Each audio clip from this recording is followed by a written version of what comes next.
Hi, everyone. Hi, it's Ann Beeson. I'm the CEO of Every Texan, and it is just wonderful to have literally hundreds of our dear friends and partners and lawmakers with us today to dig into public policy in the upcoming 87th legislative session. We are really grateful to have you with us. And we're excited to hold our first official legislative briefing since changing our name from the Center for Public Policy Priorities to Every Texan, to better reflect our values and vision for Texas. We have got a lively event for you today, beginning with remarks in just a minute from Representative Diego Bernal, and followed by a conversation with our very own Every Texan policy experts, and an interview with Representative Donna Howard, all moderated by journalist Abby Rapoport. And there will be plenty of opportunities for you to ask questions of our speakers, so go ahead and get those ready. To say that we are living in challenging times at this point in the year 2020 is a vast understatement. Many of us are very concerned about what will happen on November 3rd with good reason. I am inspired to see so many Texans like all of you getting engaged at record numbers. I know you share our deep belief in our state, in our democracy, and in the power of government to do good. We will get through this election come hell or high water. But we are not here today to talk about the election. We are here to talk about what comes next. Because you know that social justice requires public policy. The election alone will not change Texas. We need a bold policy roadmap that rewrites the rules for a more just and equitable Texas. And that is what we're here to talk about today. You know that a long legacy of unfair policies made Texas vulnerable when COVID-19 hit, and that even before the pandemic, millions of Texans lacked access to affordable health care, paid sick leave, and good jobs. A long history of discrimination fueled inequity and left communities of color and immigrants even more vulnerable to the pandemic and its devastating impact on our economy. Here is what we know at Every Texan. Public policies affect who lives and who dies, who succeeds and who struggles. In fact, public policy is one of the most effective tools for building a state where every Texan can thrive. That means every Texan has affordable health care and access to healthy food. Every Texan has a quality job and financial security. Every Texan can get a great public and higher education. And every Texan is supported by a fair tax system that helps build strong communities. This afternoon, you're going to get a chance to learn what to expect during the legislative session and how you can help. This will be a session like no other in our lifetimes, and it's critical to have Texans like you engaged in policy change. I am so excited that you'll get the chance to hear from our brilliant policy analysts and some of our closest partners in the legislature. But before I hand it over to Representative Bernal, I want to give a special thanks to our Every Texan Thrives ambassadors. These incredible friends endorsed our policy roadmap and are providing critical capacity to help us achieve it. I want to thank Pat Ayers, Flora Brewer, Lucy Baines-Johnson and Ian Turpin, Steve and Karen Farabee, Amy Fikes, Henry and Mary Alice Cisneros, Elena and Kenneth Marks, Representative Garnett Coleman and CCPPI, David Chappell, Cecilia and Tim Norwood, the Ford Foundation, the Center on Budget and Policy Priorities, and the Annie E. Casey Foundation for their generous contributions. Every Texan has used data and policy analysis for over 35 years to strengthen public policy and expand opportunity for Texans. Our work today is more critical than ever, and we are really grateful for your support.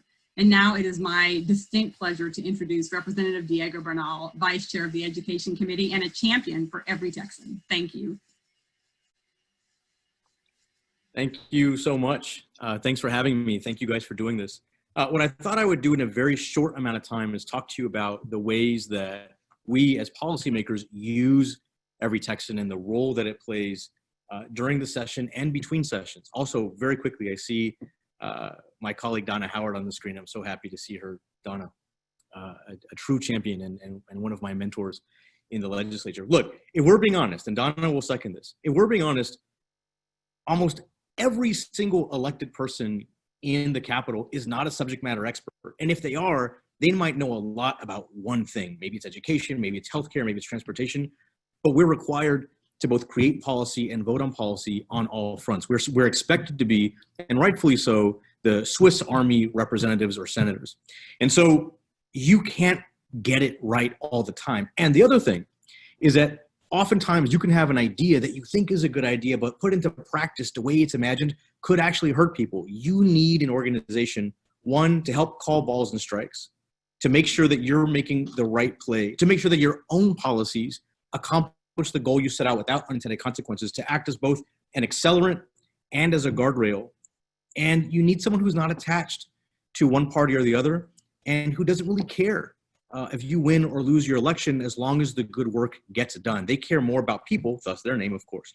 They care way more about people than they do about any of us. And that normally would hurt my feelings, but it doesn't, because I know that we care about the same thing. And that is literally every Texan. It's going to be so cliche by the end of this talk, but it works very, very well, because they have zero interest in the outcome of my election. Now, look, she's right. We're going to have to talk about healthcare, although we've had to do that for over a decade. I'm sure Donna will talk quite a bit about that. There are a variety of paths to get there. But I'm also of the opinion that when it comes to healthcare, when it comes to education, when it comes to the budget, when it comes to revenue sources, which I think is going to be a big topic of conversation in this session, that we need all the help we can get. But at the same time, there is a posture that I think some of us should take, where the data speaks for itself, but also the concept speaks for itself.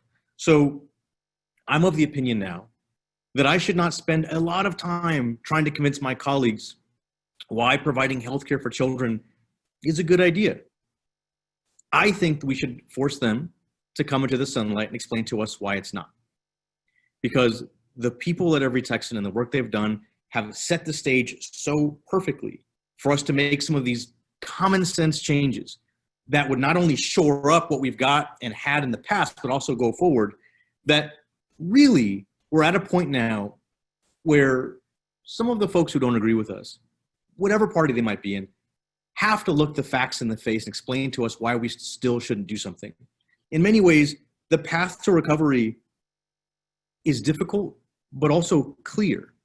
And it's only muddy because of politics, not because of policy. And I think that we're at a point now where we have to lean on facts and not feelings. And I think that that's what you're going to hear today. You're going to hear people talking about what is and what should be, not the way it bounces inside or outside the contours of any particular political party's ideology. And that's what makes me the most excited, the sort of cutthroat nature of the organization, caring very little for who we are and where we're from, and only caring about whether the good work gets done regardless of who the political players are. That, I think, is true policy work and what has to happen at every session. So thank you for having me. I hope that was helpful. I look forward to the conversation. I'm happy to see all of you. And now I'm going to pass it back to Abby. Thanks so much. Hi, thank you all so much. My name is Abby Rapoport, and it's my honor to introduce the Every Texan panelists for this discussion on the policy roadmap.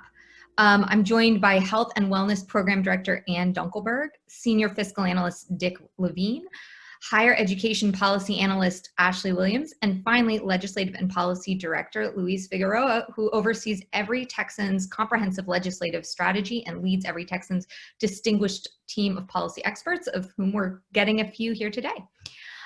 So I would love for this to sort of evolve into a conversation, and so I invite you guys to jump in and comment on each other's responses here. But I thought I would start with a question that's been on my mind, that we're sort of less than a month away from what I think most of us would agree is one of the most contentious elections in memory.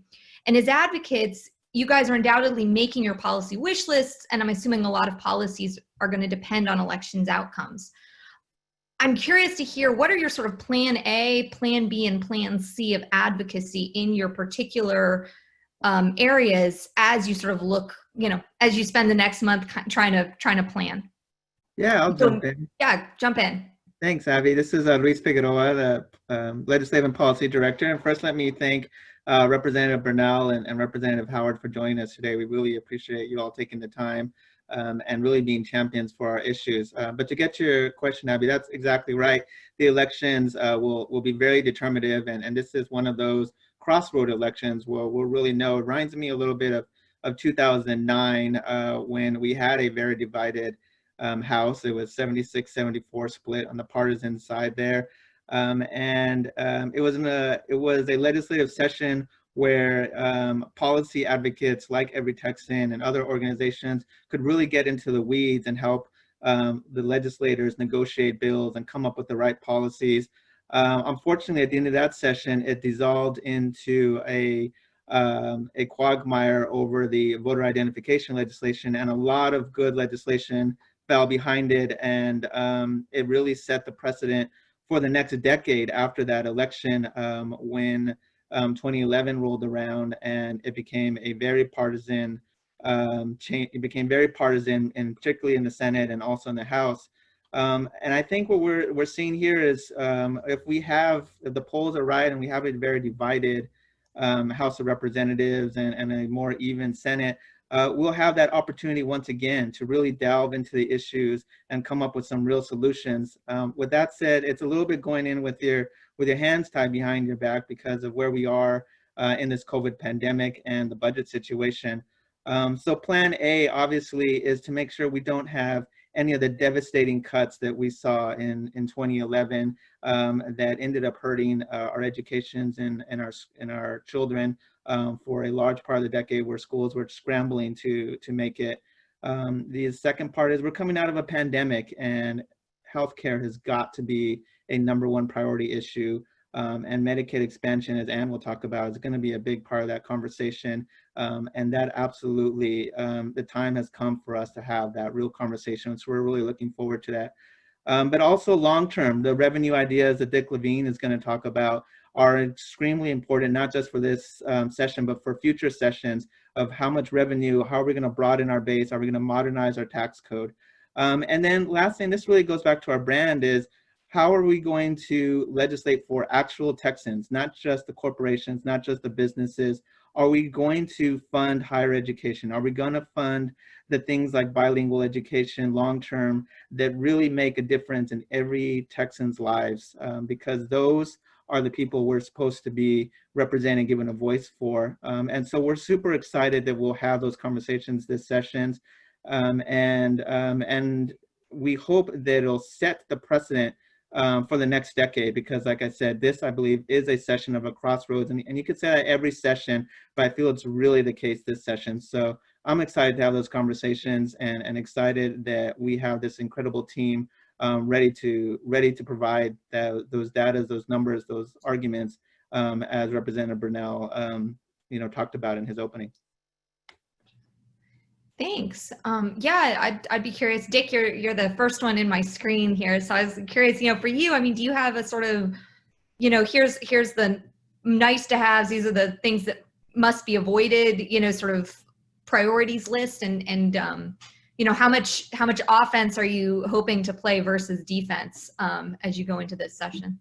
I've been playing defense for a very long time. So it'd be very nice to think that after this election, there might be a chance to go on offense. The way I've been thinking about it, you say plans for A, B, and C. We have a 2-year state budget, and the fiscal year ends at the end of August. So we're only just halfway through that 2-year budget. The question when the legislature comes back is how to fund the rest of that budget. Representative Howard's on appropriations and has been for a long time. I'm sure she can give us more details.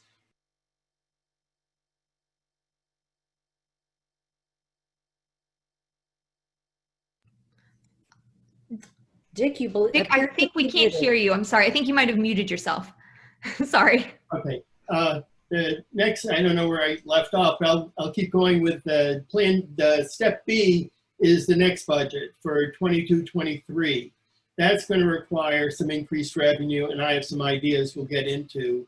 And then I'm also very interested in long-term, because the COVID has thrown so many things up in the air. It's rearranged what kind of work people do. Some people can work from home. Some people, especially doing service jobs, have to be there in person. They may not even have a job anymore. It's really been quite difficult for a lot of people. We may need to adjust our tax system to put more of the responsibility on those people who have survived literally survived the COVID with their jobs and income intact. And also, obviously, things have changed. Downtown office buildings may not be worth as much anymore if you don't have to go to your office. Suburban homes may be worth more because you don't have to commute anymore. So we really need to make sure our property tax system is in shape so that people have confidence that it's really adjusted to the new reality. And the reason that's so important long-term is, you know, last session, there was a cap placed on the ability of cities and counties to raise revenue from property taxes. There was a similar cap placed on the ability of school districts to raise revenue. And until we get public confidence back in the property tax system, we aren't going to be able to free up our cities and counties and schools to raise the money that they really do need. Thanks. No, I think that's a really interesting stuff. I'm excited to hear more about as we continue on. Ashley, you're also on thinking about higher education in particular, and you know, do you see any opportunities going into this session, sort of versus, I know in the past it's a lot of focus has been on avoiding policy kind of proposals versus enacting. Are there any things on your kind of wish list that you're think have a good chance this session? Thanks, Abby. I really would like to point back to what Louise said about, of course, we're in a very difficult time budgetary wise, but what has to happen, whether, you know, no matter what really, but especially what I hope to see is a recognition of how hard students and their families have been hit during this pandemic. While it might, and it has, as we know, happened a lot in the past, that in times of economic difficulty, higher education can be neglected. This is absolutely not the time for that to occur, right? And so I'm looking forward to us being creative and working together to find ways to ensure that students get the support they need, right? Not only to meet the needs of tuition and fees, but of course, housing and healthcare and books, all of those needs that are still there around higher education. We know that this is going to be a very defining time. I agree, a crossroads for higher education and equally the future of Texas, right? How we support students now will have drastic impacts on what Texas looks like in terms of its economic prosperity in the not too distant future. So I'm hoping that no matter what, we see some real doubling down in our investment in students, and if possible, finding creative ways to work together to increase it, because it's really needed right now. Thank you. And I've saved Anne for last because I think COVID sort of will loom undoubtedly over everything. And I'm sort of curious, shaping the question slightly, you know, do you see, has COVID created opportunity for a new kind of conversation? And, you know, particularly at the state level, we're hearing a lot about Congress and Congress's role in healthcare and COVID. You know, what are we going to see at the state level, and what of that's sort of newly possible given the sort of situation we've lived through the past 6 months? Well, I hope you'll forgive me if I jump a little bit to the comments you made about Congress, because one of the things I'm so worried is being overlooked or not getting enough attention is the fact that what Congress does with respect to relief to the states, and particularly relief that's funded through Medicaid, will determine in large part just how hard a budget struggle we have in January. So it's absolutely critical. You know, every state is begging for additional assistance, and the main way they have done that so far is through Medicaid, because it's the #1 way every state gets federal dollars in their budget. Nothing else even comes close. So if we don't get another allotment from Congress of Medicaid funding for relief, then that means our budget challenge is that much harder in January. And that's why, you know, we would hope that all of our state leaders are working hard to get our Texas delegation to push for that. So that is a big concern I have. Now, in terms of opportunities, we feel like there was some opportunity even before the pandemic came along, with a heightened determination to do something about healthcare coverage. And I'm emphasizing coverage because healthcare is a huge area, and but coverage is a specific piece that our top leaders have not paid enough attention to, have barely ever even acknowledged was an issue, despite us having the worst uninsured rate in the United States. And so, we were hopeful about these things even before the pandemic, but because the pandemic has made so many people who lost their jobs potentially also lose their employer-sponsored insurance, we now have potentially hundreds of thousands, maybe more, of Texans who are newly uninsured. So those new statistics that we saw in the last couple of weeks, about 5.2 million uninsured Texans in 2019, we think that we could easily add a couple more million to that before it's all over. Now, no one can give you an exact number. One of the challenges I deal with is the fact that there's like 4 different think tanks putting out different estimates on projecting that. But basically, the fact that you have the concern, I hope, about all of these Texans, with long-standing solid connections to the workforce, who for the first time may have found themselves without any income, may have lost their coverage. Our food stamp rolls surged by over 600,000 between March and August. That there is going to be a concern and an empathy and a willingness to step over the sort of historical resistance to giving people the kind of help they need in a crisis. So we're hoping that that will open the door to looking at Medicaid expansion. Some of the estimates that we've seen suggest that the number of uninsured Texas adults who could get Medicaid expansion coverage has by January will have jumped by at least another 700,000 and possibly more, because that all of those estimates we've seen so far are based on job loss through June or job loss through July, and with continued job loss, the numbers may continue to get worse. So we're very hopeful that we can have a meaningful discussion about that. Hopefully, now more legislators finally understand that there was literally no affordable option for folks who are below the poverty line, but their next door neighbors who had incomes just above the poverty line had subsidies. Hopefully we have a greater understanding of that and a greater empathy for it, and we can make some real progress on it. And I know I've probably gone on and on. I do want to mention a couple of other things. We can come back to them later if you want, but there's a very strong interest in also extending Medicaid maternity coverage so women don't lose it 2 months after their babies are born, which would be an extremely positive policy change. And then we also have some problems that we've probably talked about before about kids getting tossed off of Medicaid because of red tape that we badly need to fix. And I think all 3 of those things are things we're very hopeful about. Ask you, I think, Ann, you were alluding to this, and maybe I'll start with Luis on this. You referenced 2009. It seemed to me that since 2009, there's been sort of a steady drumbeat to more entrenchment in our House and Senate. That sort of where there used to be a lot more kind of cross-party and cross-rural urban coalitions, we now see sort of the same dividing lines regardless of the issue. I'm curious, do you see any shifting in that?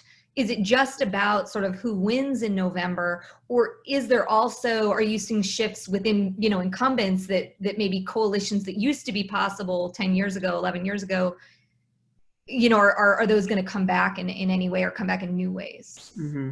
Well, I'll just say to start off, there's no question that elections matter, and that there is a momentum or a mandate that comes after an election. But with that said, I do think that there are opportunities for these discussions. Ann can tell you about the impact that the Medicaid expansion, the lack of Medicaid expansion, has had on rural hospitals all across the state of Texas. And we have seen that there are also emerging caucuses. We know that the Rio Grande Valley members will often vote together when it's an issue extremely important to South Texans. The rural caucus members will look at an issue a certain way. And even in the Senate, where, you know, as a former staffer in the Senate, I've seen that entrenchment and those party lines. If there is a, you know, shift in elections where, you know, 3/5 rule needs to be either changed, or there is a 3/5 rule that will allow members to block a bill, you'll see conversations happening that weren't existing before. When you need the votes, all of a sudden more conversations will happen, and you need a bill to reach the floor. I would like to say one more thing about the budget, because you know, we've been hearing a lot outside that because of the revenue shortage, that, you know, it's inevitable that there will be some cuts, or that we'll just have to make the tough choices of what to cut. And we would really like to push back on that, because we don't believe that cutting is the way to economic recovery, nor is it an inevitable consequence of this pandemic.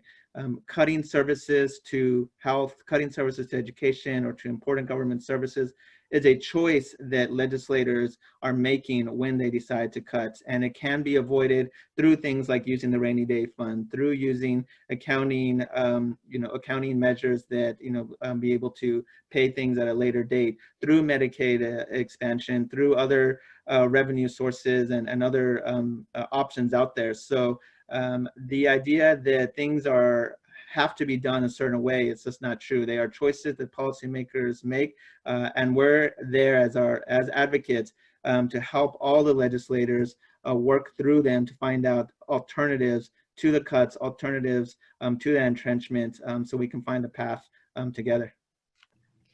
Yeah, and I think I'll just ask Dick to maybe comment a little more on that, and, you know, particularly kind of how much wiggle room the ledge is really going to have with the, you know, what's undoubtedly going to be a tough budget session, whether or not it goes the way Luis painted, the picture Luis painted, versus one of cuts. Well, like I say, the first job is to get the rest of the way through the current state budget. And honestly, I don't think that should be so difficult. I'm eager to hear what Representative Howard has to say, but there's a lot of money in the rainy day fund.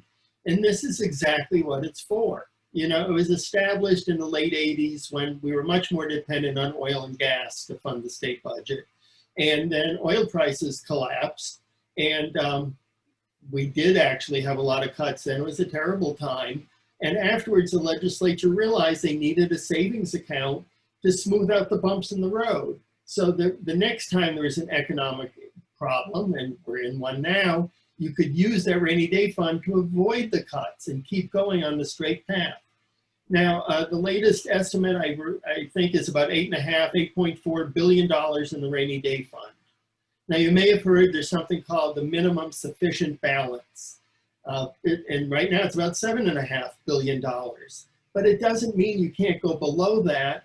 It's just if you do go below that, the oil and gas money that flows in right now, it's divided between the rainy day fund, the highway fund, and some for public education.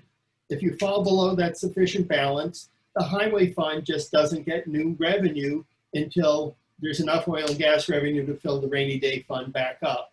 That shouldn't be a problem. We shouldn't say that that sufficient balance is some kind of no-go line. If we need the money, we can spend the money, and we'll make the highways whole later as more money flows in. So in the short term, I'm hoping, and I'm waiting to hear if I'm right, that we should be able to get through the rest of this budget without any more cuts. Then the question is the next budget, and that's going to require some revenue. And the first place to look is for loopholes and exemptions that really aren't warranted, that some lobbyist got put in 10 or 20 years ago and nobody's looked at it since. The controller has a very complete study called tax exemptions. And there's a list there of all the things and all the people who do not pay because there's something in the tax code that gives them a break. What we need to do is go through that list and see if these things are doing their job anymore. Are they wasteful? Are they outmoded? Is there a better way to do it? You know, we have what's called the sunset process, where every 12 years or so, each state agency comes up and has to be renewed.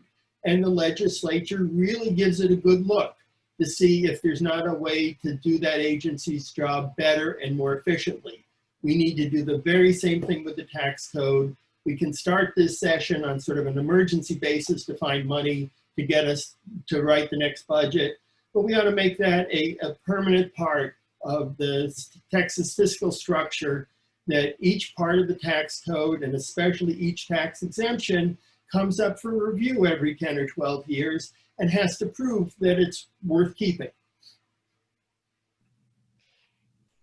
And that's not a new sort of strategy, right? And so I'm curious, do you feel like this, how much of that process, that proposal is requiring, you know, could you do it with the House and Senate as they currently exist? Do you think that's a strategy people would be interested in, or is that a strategy that depends on November?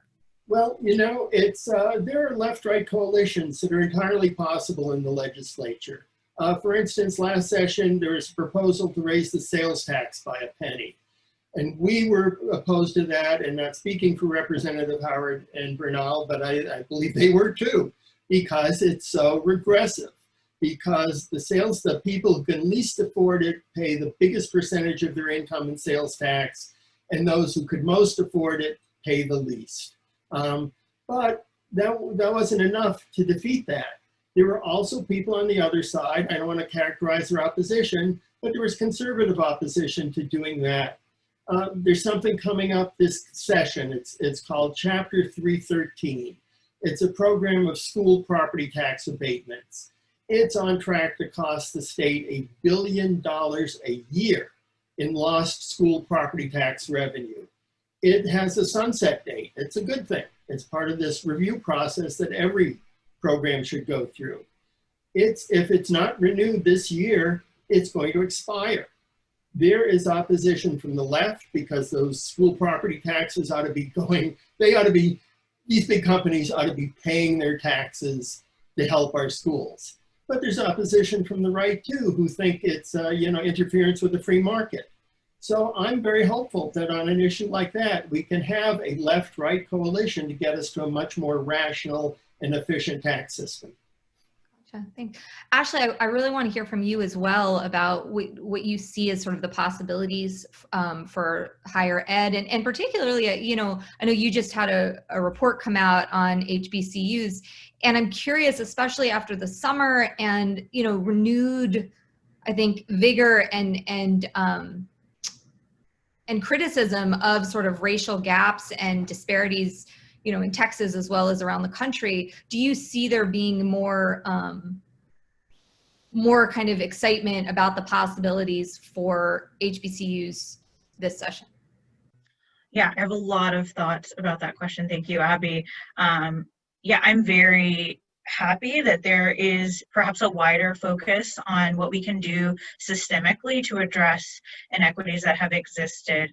The report you referred to about HBCU underfunding that I released earlier this year essentially highlighted that when comparing state flagships to public HBCUs in Texas, the state flagships were being funded significantly more on a per student basis than the public HBCUs. Of course, it's an apples to apples comparison, and there are a lot of other ways these schools get funded. But when you look at it, and I think it's pretty inarguable, the resources that are there for our public HBCUs, which happen, as I mentioned in the report, to support a significantly higher percentage of students with financial need, and a significantly higher percentage of Black and Brown students, more representative of the state of Texas. The support just hasn't historically been there for them.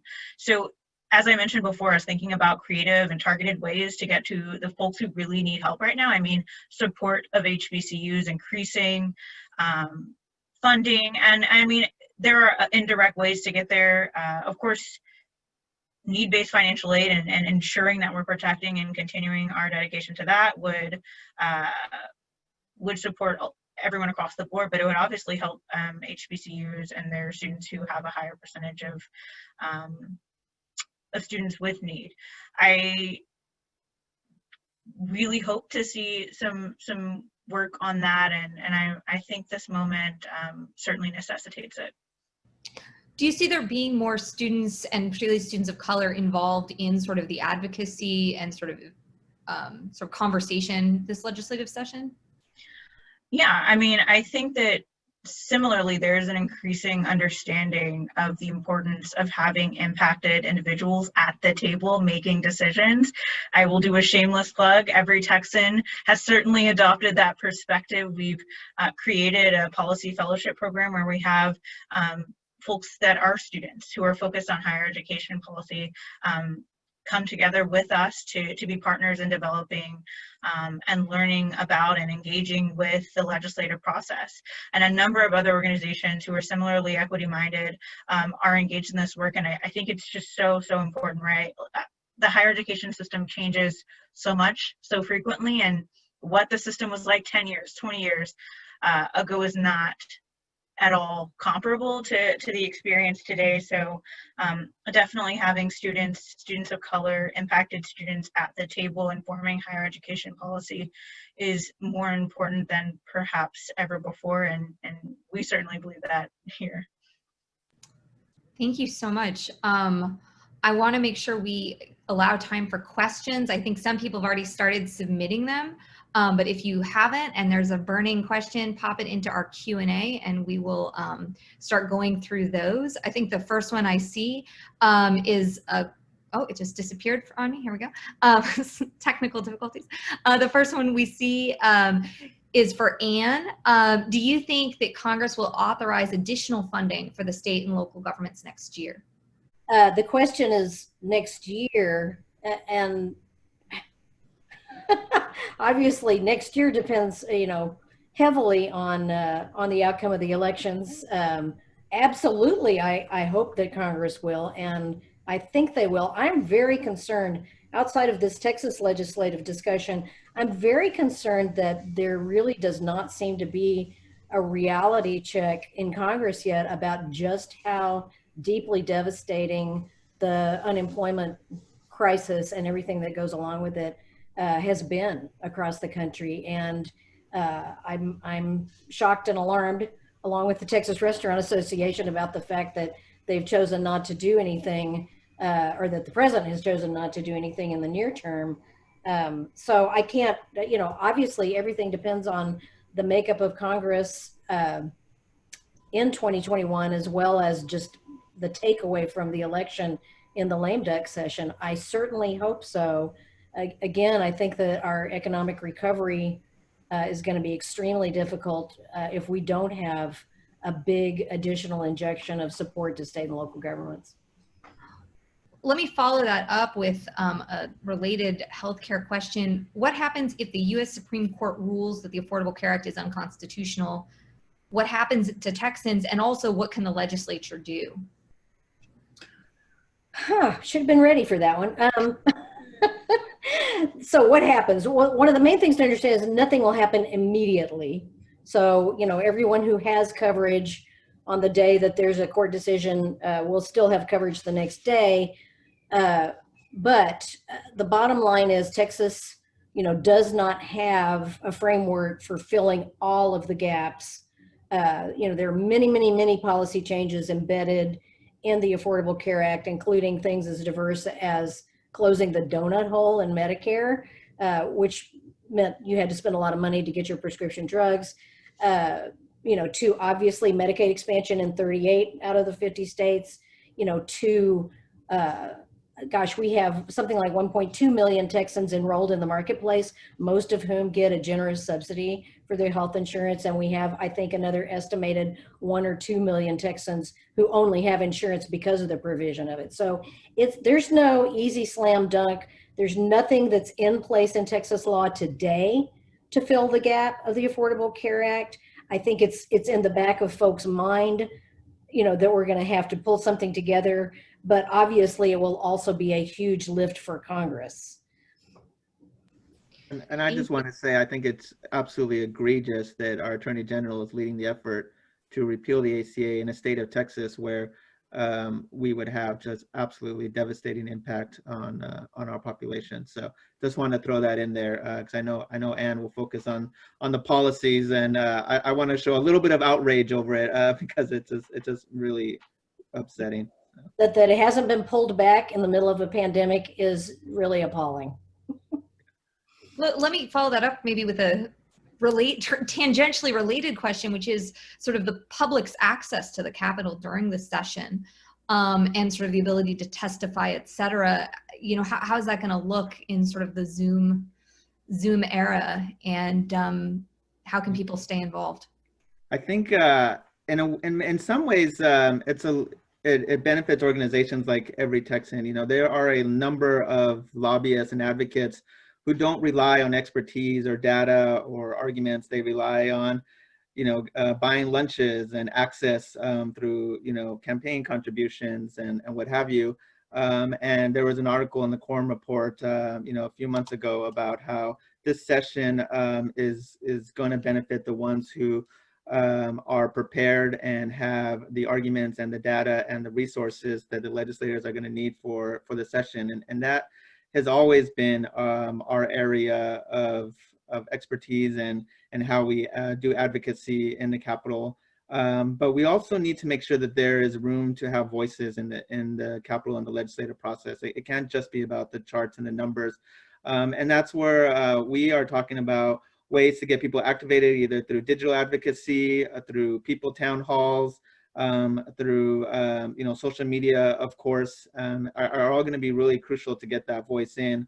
But at the end of the day, it's going to be up to the legislators to figure out how they are going to get that input, where they're going to seek it from, and whether they're going to seek it from you know, everyday people, or whether they're going to go to, you know, corporate interests and that type of you know, constituency. Where are they going to get the information they need to make the decisions that they have to? And so that's why it's so important to have these types of events, because we want to be that resource, not only for the legislators and the decisions they have to make, but to give a voice to affected individuals, so that we are advocating on their needs and making sure that our policies will help every Texan, particularly the people of color and the low income, that so desperately need the help in this pandemic and you know, economic times. Thank you, and I suspect this conversation may come up with Representative Howard as well. But in the meantime, let me ask another question from the audience. Is it true that for every person not counted in Texas by the census, it will cost the state $1,500? Dick, is that a you question? Sorry, it's a census question, right? Yes. Yeah. Yeah. Luis, go for it. Take it away. Yeah, I'll talk a little bit about the census. So, you know, obviously, the state did not put any funds into doing outreach for the census, despite states all across the United States putting money in, including, you know, red states like Georgia, Arizona, and, you know, California put something over $90 million into outreach.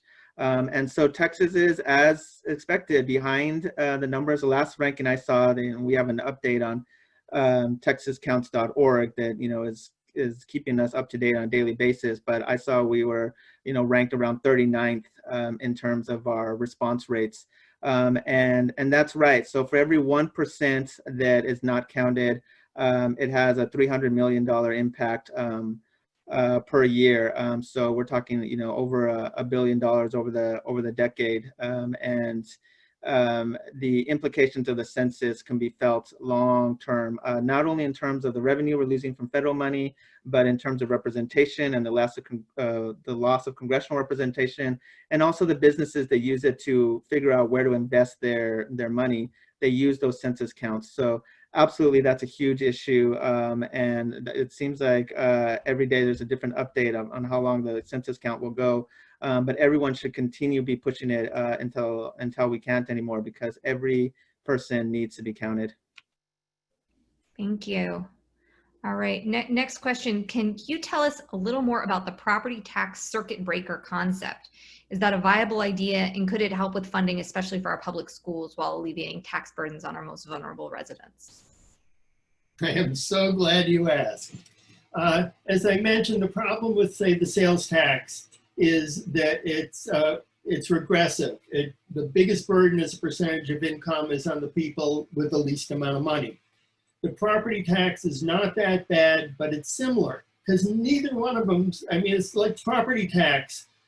If your property taxes may go up even if your wages don't. We need something to link your ability to pay to your tax bill.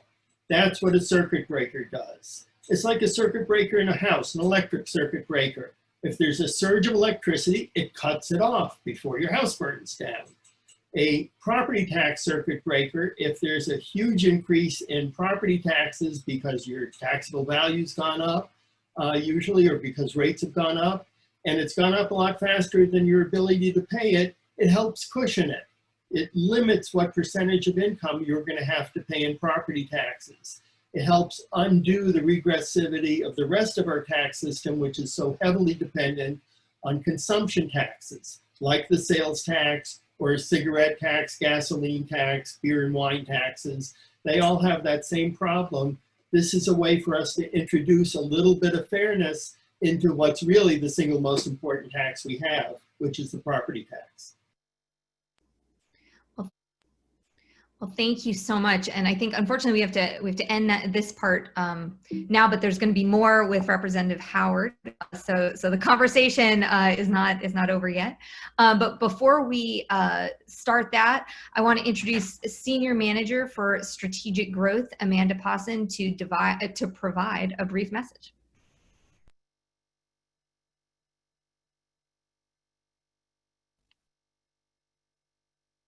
Hi, everyone. We're so honored that y'all have joined us for this really critical policy discussion, especially in 2020. As we know, the legislative path forward in Texas matters more than ever.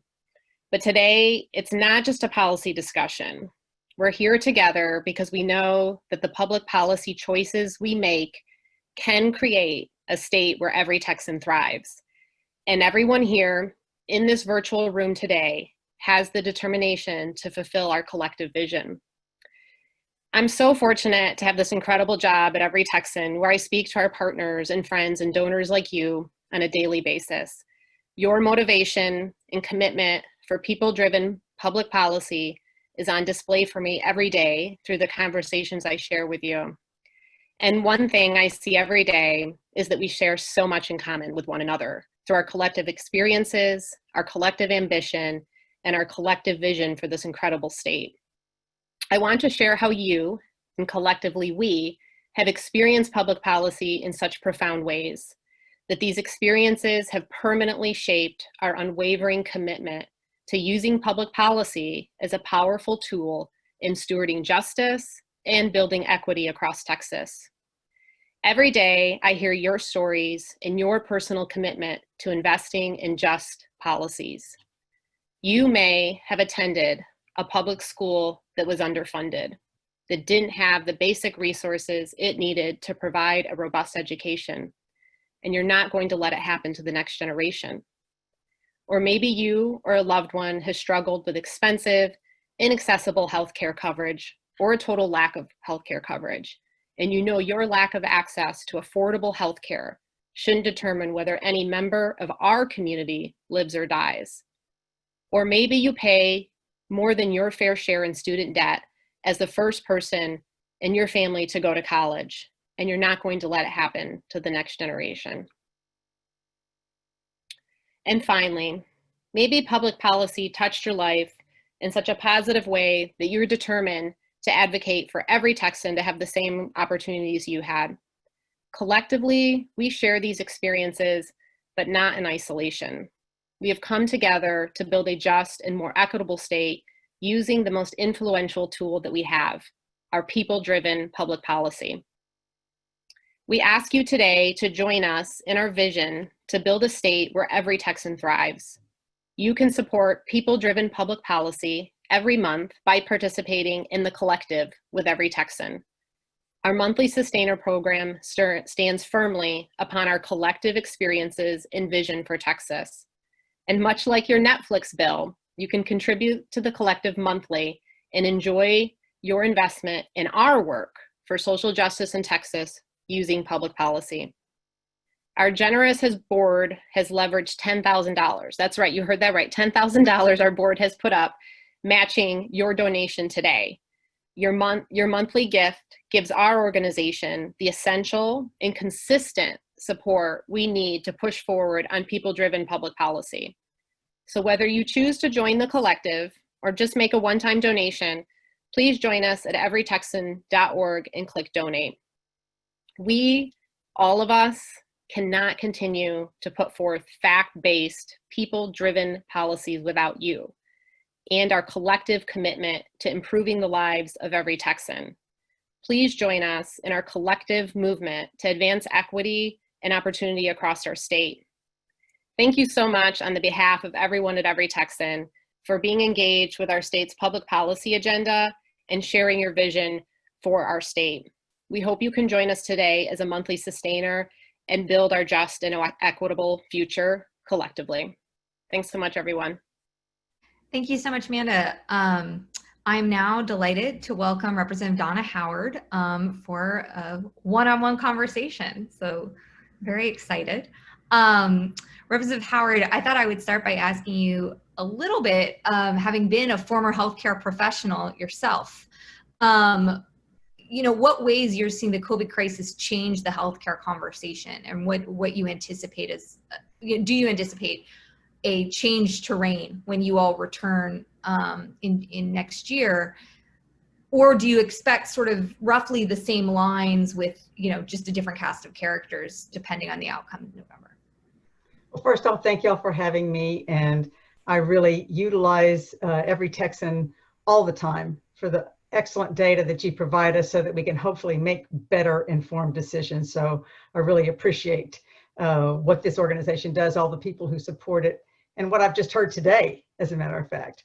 But obviously, yes, COVID is going to have a big impact on what we do. And I mean, I think a lot of us would say, we already knew we had a lot of these issues, but now more people actually recognize it because we've been put in the position of having it in our faces in terms of the lack of access to healthcare and how that impacts people being able to be healthy and well to go to work, and certainly to get the care they need if they unfortunately do get sick.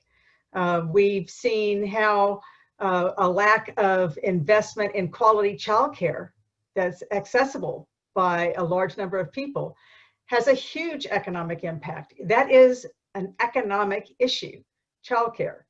So, and the list goes on and on. Certainly one of the things that has been of real concern to me, and we were already looking at this with the maternal morbidity and mortality issue, is the disproportionate impact on people of color.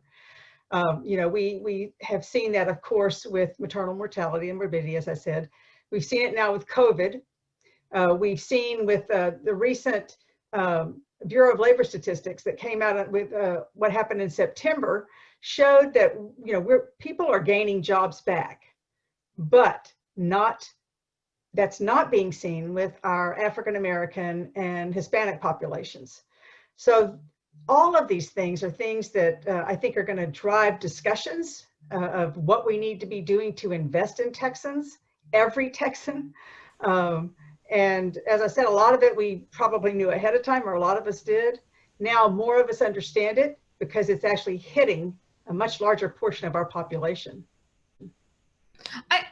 I'm curious, I sort of brought this up with the panel previously, but I'm curious, to what degree are you seeing your current colleagues, if not minds change, then sort of perspective shifts as a result of a crisis unlike one, we've seen in decades, if ever. To what degree are you seeing perspective change among those colleagues versus sort of the hope that, we'll have a new cast of characters come January and there will be new possibilities? Obviously, there's probably some, there's a big space in between there as well.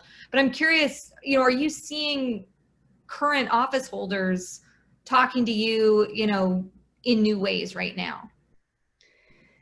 We're in a campaign season, and there is more of a division right now. So I'm probably not hearing as frequently from some of my colleagues on the other side of the aisle than I will when we're in the policy part of the cycle. That being said, both Republicans and Democrats that I talk to recognize the severe challenges we have, particularly with the Medicaid expansion issue. And I'm hearing more talk about, well, can we come up with some kind of a Texas model, as if we hadn't done that before, but do something that allows us, especially those that are representing rural areas that have a real lack of access. I'll tell you, one of the other things about COVID, though, that has changed the conversation as well, is telemedicine and telehealth. Certainly have had a lot of pushback about expanding that kind of healthcare delivery, with concerns about quality of care. And I think obviously that's valid. There are some things that aren't going to lend themselves to that kind of delivery system. But we have seen with the governor's executive orders that has allowed us to expand that more and more folks are taking advantage of it and getting access. And it's not just rural underserved areas. It's also elderly population, or families that have transportation issues or childcare issues. It's allowing a greater number of people to actually get the care that they need. So I think one of the things that I think is definitely on the horizon is we're going to need to be looking at, how do we move forward?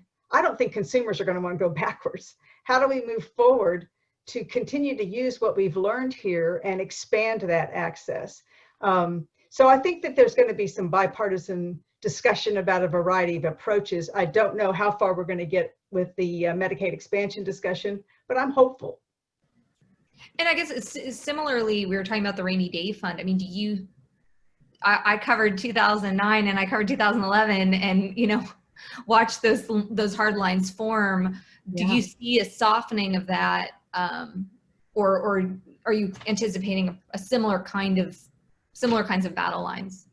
Well, I would say, like Luis, I believe, was the one that said, I'm going to push back on having the discussion be immediately going toward budget cuts. I don't think that's where we need to go. I certainly think that the Economic Stabilization Fund, the Rainy Day Fund, as well as some options that Dick Levine mentioned, that we need to look at everything that can allow us to use revenue cushions that we already have, as well as looking at some of those tax loopholes, as well as looking at some other things like, do we want to go ahead and have expansion of the sale of marijuana, which has been pretty controversial, but it's not as controversial as it once was.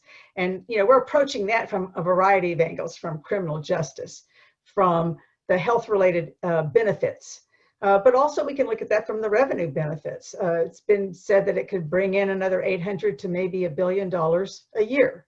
That's something to look at.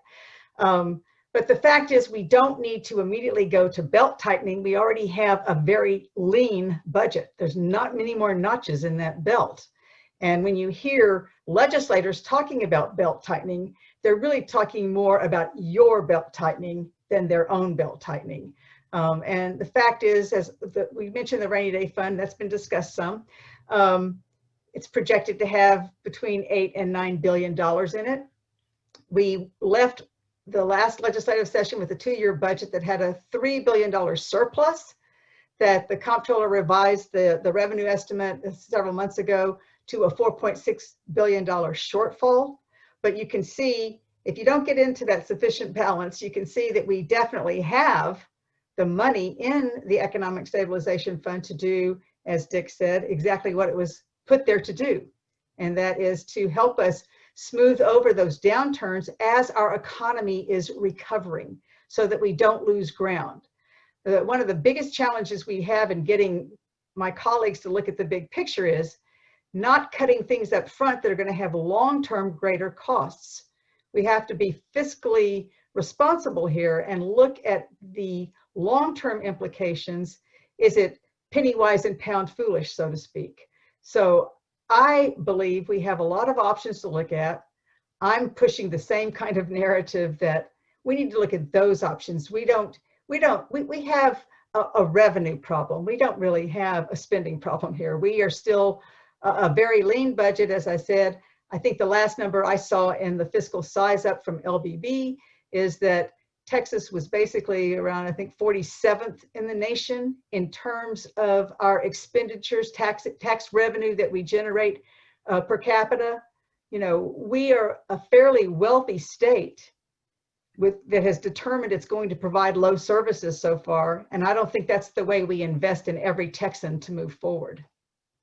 I guess on that note, I mean, do you see opportunity for involvement? Is this going to be, you know, what can, you know, advocates or just, you know, engaged individuals do this session to have a voice or make contact with legislators when it's going to obviously be a different kind of session than we've had in the past? Right.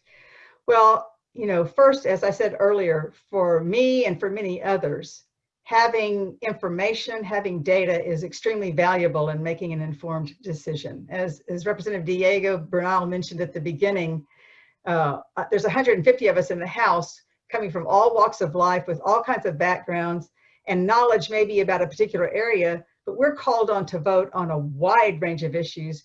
We need advocacy groups like this and constituents themselves to help us understand how the impacts of the decisions we are being asked to make, what those will be, what they will have on our constituents and our communities. So definitely visiting us in any way we have available is going to be important. And to get to that question, we don't know what to expect yet. You know, I am the vice chair of House Administration, and I met several months ago with Chairman Guerin and House Administration staff and the Speaker's office at the Capitol to get things set up for the potential of having interim hearings. Plexiglass was put into 3 hearing rooms to have dividers up on the dais. We determined how we could space seating in the audience. We made sure we had some technology in those rooms that would allow for invited virtual testimony, one way in, one way out, all kinds of things that we were looking at. Unfortunately, the Capitol was never opened, and we can't have hearings if we can't have public access. And that is actually up to the governor, as he's the head of the State Preservation Board, which is tasked with the decisions about the Capitol complex. So at this point in time, the Capitol is still not open. We haven't had any hearings. We probably won't have any hearings at this point in time. Then how do we pivot to opening up for January, especially when we're going through the fall season, when we're going to have flu that may exacerbate the pandemic. We're going to have colder weather, maybe not as much here in Texas, but colder weather, people indoors more.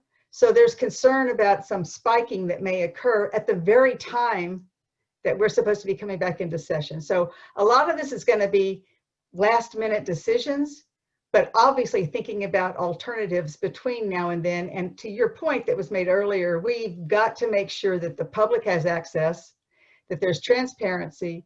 It's not just invited testimony with charts, but it's actual true public involvement in being able to testify. And we have to figure out how to make that work. And we don't really know what to expect yet. Are you seeing, you know, obviously in Congress and at the White House, there's been kind of high politicization of all these, you know, medical recommendations, whether it's masks or social distancing. Has that been a fight that you've been seeing in House administration, or are people kind of working with the same set of facts there about, you know, what to do, how it would look like if it was open, et cetera? Well, Chairman Guerin sent out a survey to legislators, I don't remember now, maybe 2 months ago or so, I can't remember exactly, but asking questions about, would you want to see this? Would you want to see that? Do you want people to, do you want the cafeteria to be open? Do you want it to be grab and go only? Do you want to allow food to be brought into your office? Do you want people to be able to only come in with an appointment and make sure that they're masked? Those kinds of things. I'm not sure what the overall response rate was. I think it was a pretty good one.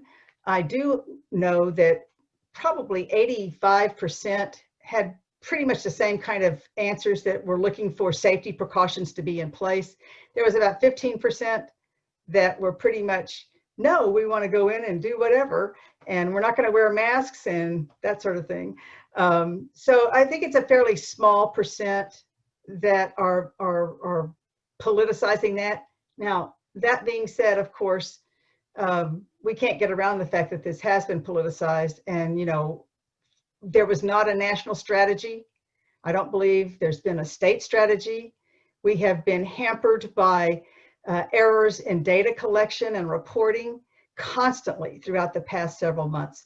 Part of that is because the state has not continued to invest in the IT infrastructure to allow our state agencies to do what we're tasking them to do. The Texas Workforce Commission did not have their information in the cloud yet. And we saw the debacle that occurred when we had so many Texans that were having to file for unemployment insurance, how horrific that was, what stress that brought into their lives. I know my office handled hundreds of constituents trying to help them with that process. We certainly know that we have had a difficult time counting on the metrics that we set up because they have changed frequently as we've looked at doing it different ways and then found errors again in the data.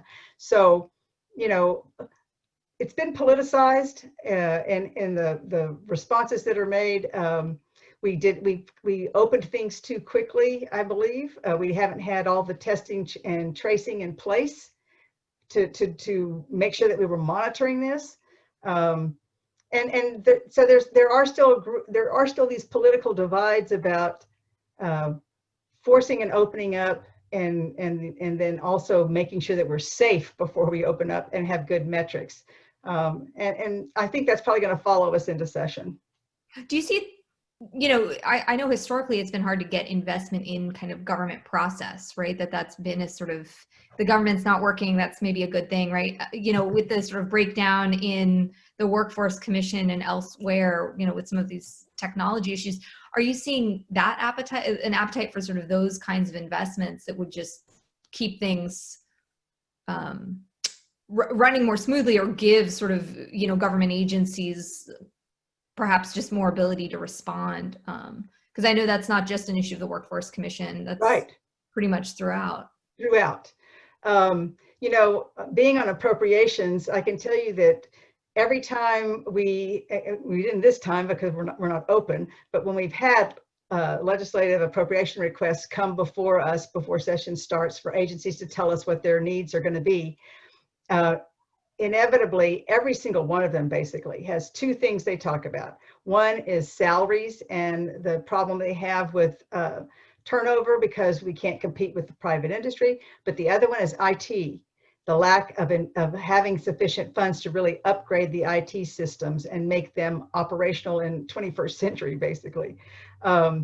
I think there's going to be more appetite to look at that because there's probably not a legislator who does not have problems within their own districts that Texans have experienced with not being able to access the information they need or not being able to get the support that they need.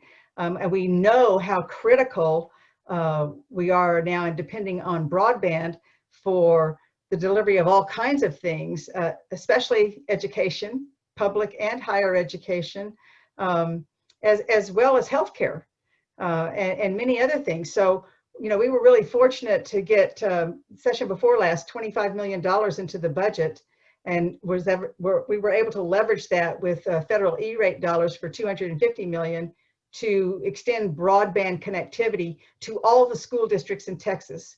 But we have not gotten to the next step where we then expanded it to the actual campuses and classrooms. And now we know, of course, the problem of it not being there for a lot of households.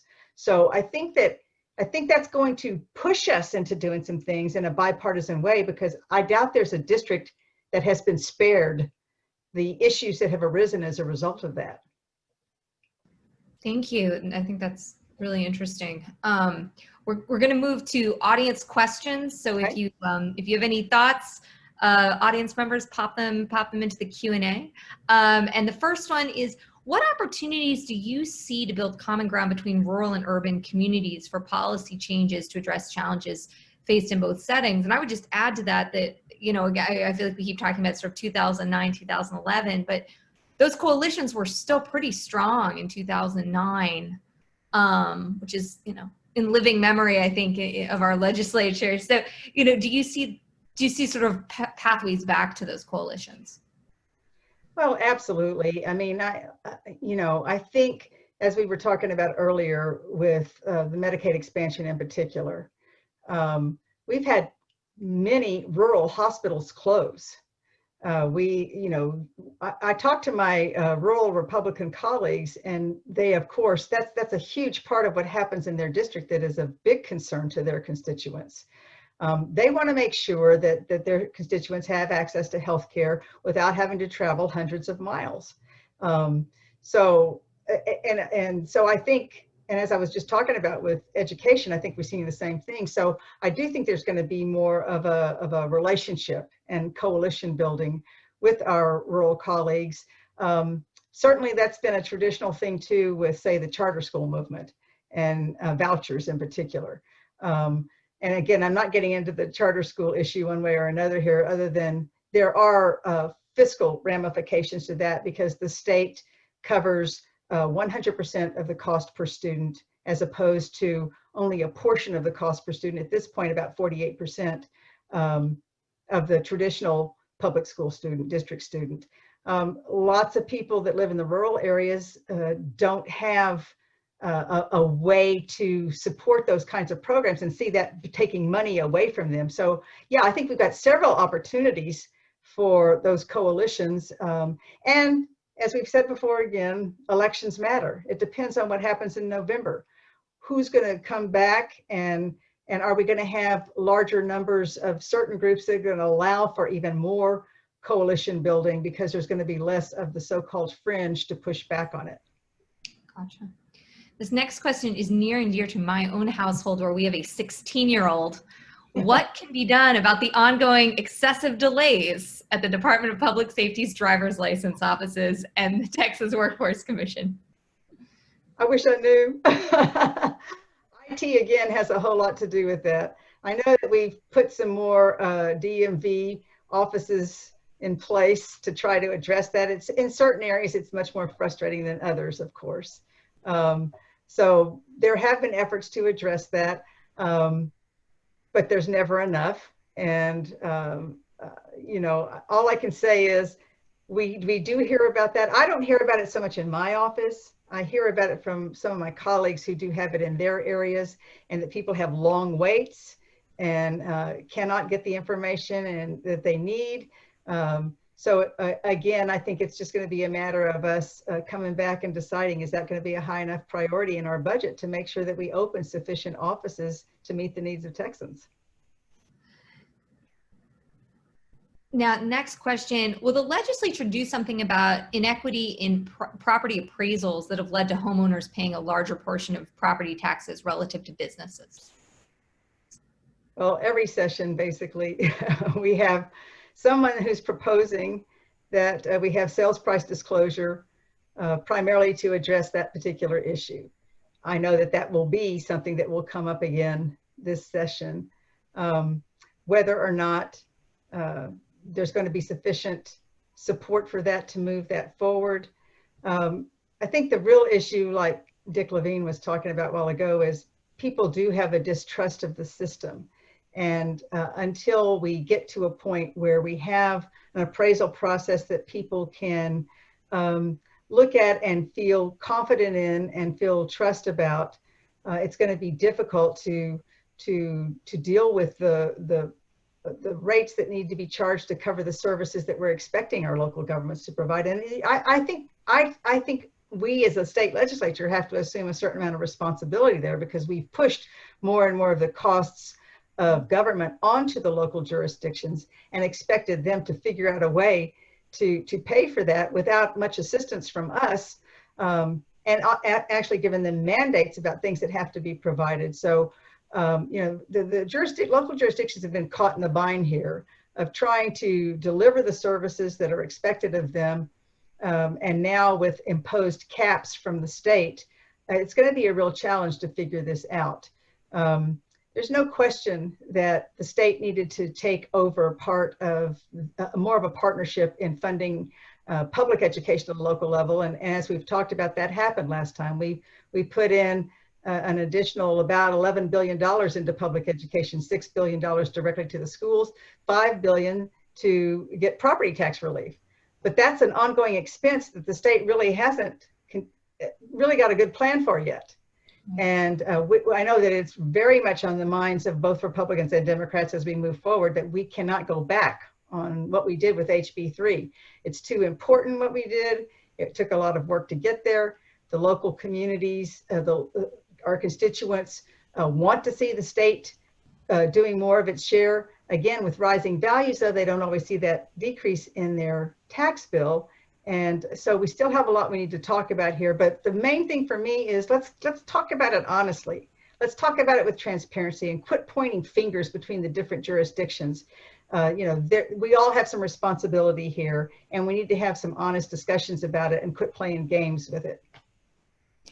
Last question for the session. Voter suppression, and obviously with the news that's going to court but came out this week from the governor's office regarding drop-offs for mail-in ballots, do you see this as a session where sort of voting rights kind of can be at the top of things, or do you see us going back down a path that makes voting harder? I think a lot of people are very baffled by this effort to prevent people from being able to safely exercise their right to vote. Having counties rely on only one drop-off when we know that there are so many more people trying to vote by mail, many of whom are older and are perhaps have impairments of health, to force them to all go into a line, because you have to do it in person, to all go line up somewhere behind one drop-off place, when we have the opportunity to have several, and also the opportunity to have witnesses be at all of those. That wasn't an issue.